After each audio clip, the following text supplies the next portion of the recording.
community of around 200 households, also known as Soweto homemakers, has been left in the dilapidated Expo Center in Jabavu, White City, for years.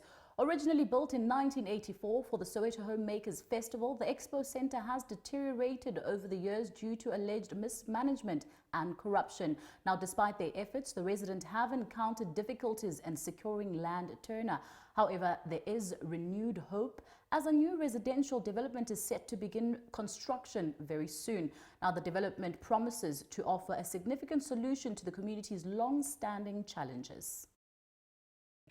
Abahlali baseSoweto homemakers enzinze endaweni yaseJabavu nosekuphele iminyaka engaphezu kwama-20 beyizwa ngendaba ezidingonqangi okumele zilethwe uhulumeni emphakathini okubalwa phakathi amanzi, ugesi kanjalo nezindlu zangasese. Babuyelwe inhlasi yethemba njengoba kukhona usonkontileka okubeka ukuthi uzokwakha kabusha le ndawo. Labahlali ngenkathi bekhuluma neSoweto TV balandise kanjena ngabakukhumbulayo ngenkathi le ndawo iqala ukwakhiwa ngeminyaka ka-1980s kuyindawo ezothuthukisa amaciko.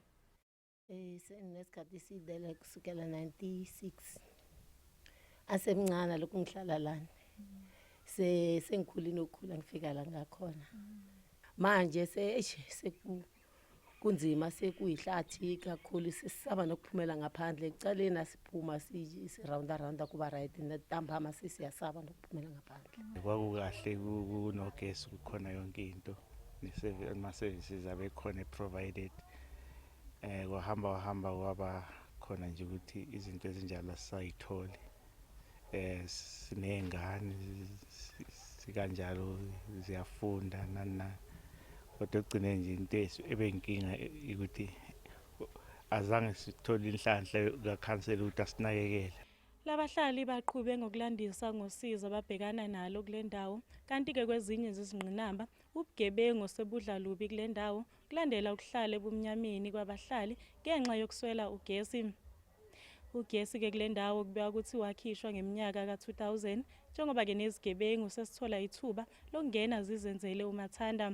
La ndaweni le kunzima ukuthi uthola ukuthi inkinga uthola ukuthi bezokapela lana imoto kuyatshontshiwe izinto icrime bayizela la indawo ukuthi bayabona ukuthi kusehlathini akunegezi akunento akulayithi kumnyama lokuselanga lishona uvana ukugijimela endlini uyasaba kuphumela ngaphandle. Into yenzekayo abantu bayaganga batshontsha imoto ngaphandle bazozidampa la akuna protection nje.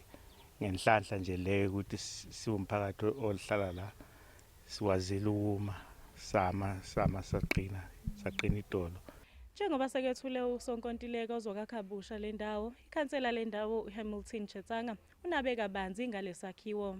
It's true, currently kunabantu abahlala khona, kunabantu running ama businesses abanye. But it's not the safest of places because there is no electricity, there is no proper water, there is no proper sanitation, you understand?